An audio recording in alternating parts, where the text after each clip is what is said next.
We breathe into and feel what we're feeling in our bodies. Welcome, and we let go. My shorthand for welcoming is yes.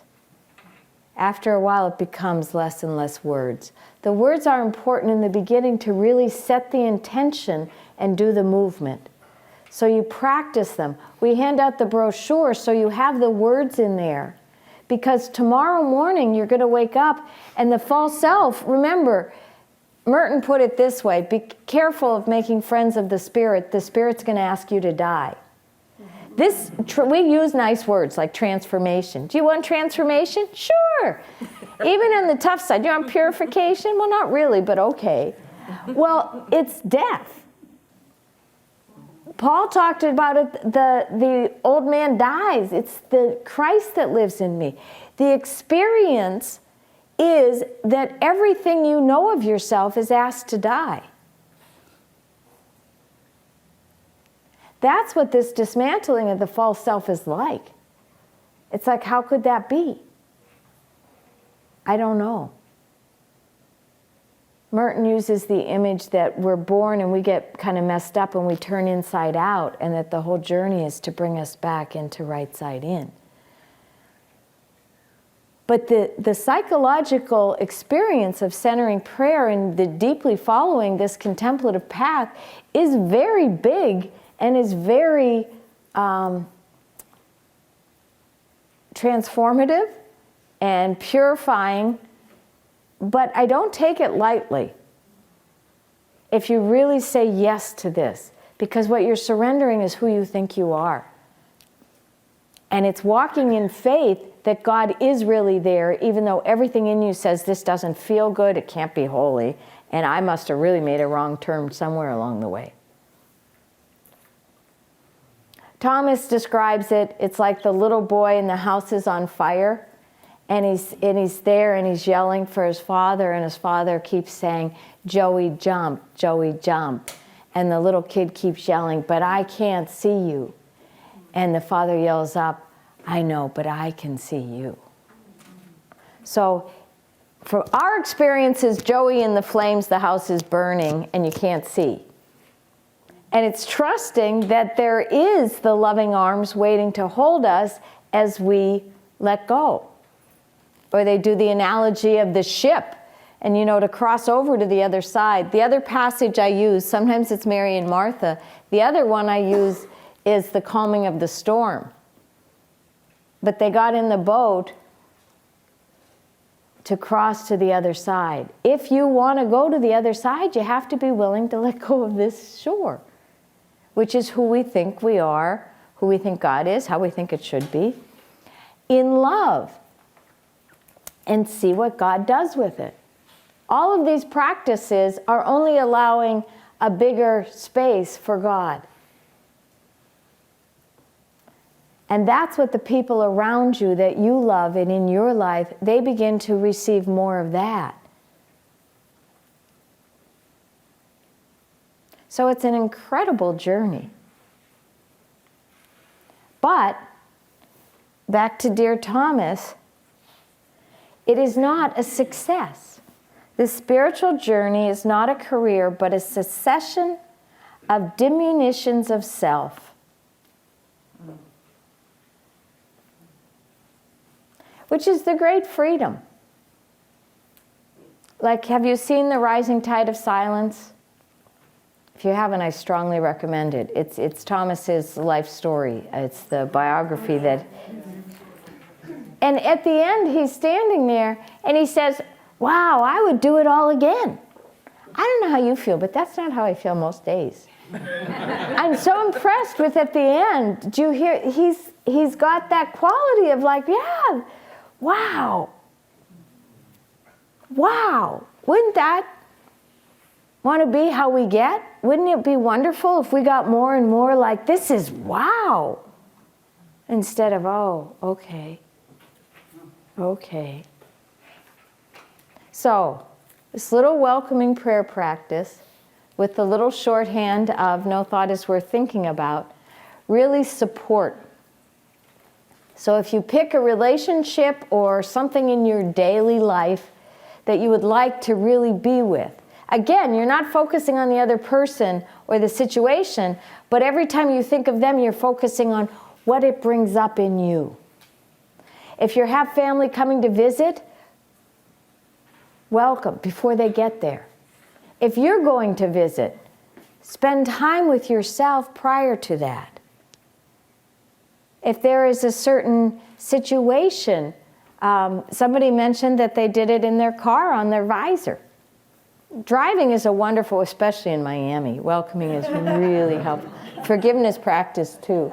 But the more you practice with little things, the more natural it becomes, so that you'll see that maybe you don't need so many big things. God doesn't to get your attention, because you're paying attention a lot more. And what I found is the miracle of welcoming is sometimes in the most casual ways possible. It's like, wow. Wow.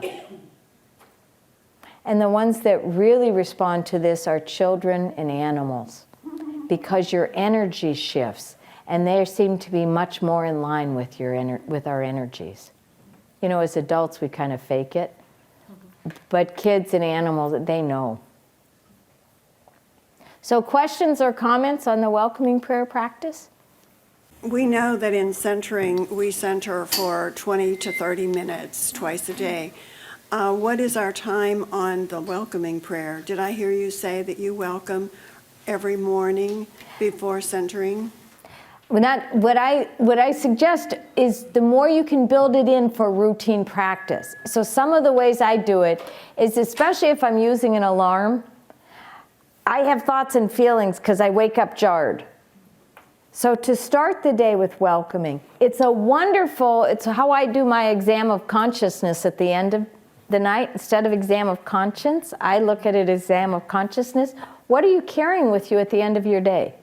You know how your body often talks at night? Like, wow, that hurts. So to just spend a little time. If you do some breaks in your day, like if you know what your day is, I didn't need it in the morning for my centering prayer, because most of the time, mornings are very peaceful.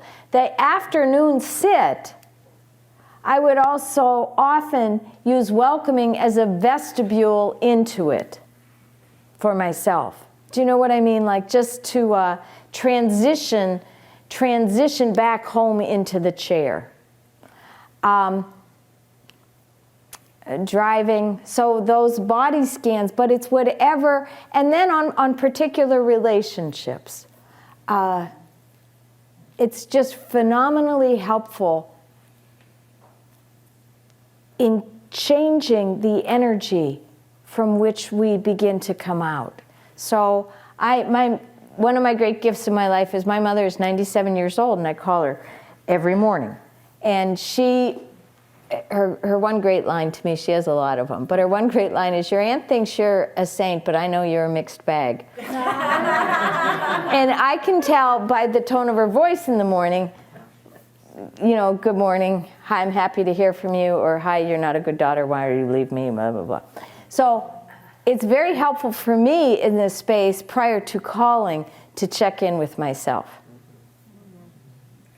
so that I'm not adding what she probably gets, because I am a mixed bag, what she probably gets. So those little things that are routine in our day, all I know is the more you practice it, the more it's there for you. And the more it's there for you, the more you're aware of how much you need to practice, because stuff comes up. So if you can make a little game. You know, what you're saying has been such a comfort, right, Mary, because one thing we're never professional at is Christians. And you've just modeled that amateur, and it's such a freeing thing, because all of us here are here for a reason, but none of it is to get perfect. Yes. It's all just to get the process. Keeping the process. And the other thing, I keep getting hit with this illustration. We're big movie people as a family. We love movies. And at Christmas time, we watch certain movies. And one of our favorites is A Christmas Carol with Alistair Sim. And it just hit me, this analogy, because he wasn't looking for forgiveness. He was this crotchety old miserable man who was on his way to hell. And then God intervened through those three spirits. And it wasn't until he saw himself dead in the end with that third spirit where he got it. Is this how I want to end my life? And one of my favorite parts is when he comes to his senses in the morning and he realizes that God has given him another chance at life. And he starts dancing, hilarious, and he starts screaming, I don't know anything. I don't know anything. And it's a wonderful, freeing thing. And then the woman runs out because she thinks he's nuts. But for him, it's the beginning of his life. And it's just so cool to think that God, we're all here at this moment for that. It's the beginning of the better part of our lives. Yeah. Thank you, Tish. To reinforce what you said just now with some comic relief, some of you people might have heard this before. There's a river rising, and a man is in the first floor, and God sends a boat, and he says, no, I don't need this boat. And the boat passes. He gets to the second floor, and a boat passes by, and they said, come on, get in the boat, you're going to be drowned. And he says, no, I don't need the boat. And it passes. He gets to the roof, and a helicopter comes on. And they said, come on, grab the rope, you're going to die. He says, no, I don't need the rope. Next thing, the river rises, and he dies. He's up to heaven. He says, God, what happened? I'm dead. I'm died. And God says, well, I sent you 2 boats and a helicopter, but you just wouldn't listen.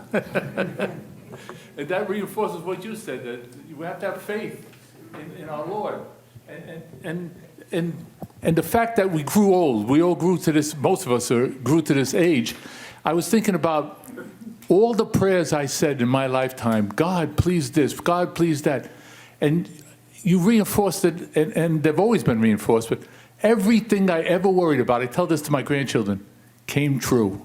Everything that I ever worried about was I found peace, and they didn't matter. In the long run, I got everything I ever prayed for. And sometimes it took years, as you said. It doesn't happen overnight. But when you get to this age and you look back, you say, I tell my grandchildren, I always prayed that I have a wonderful wife that should be like my mother and be a good cook. I got it. I prayed that I would have children, and we couldn't have children. But at a time when you couldn't adopt, we got 2 children by miracle. And all these things that we worried about all came true. But like you said, your prayers aren't always answered exactly at that time. So I really believe there is a great wisdom in age. It's true.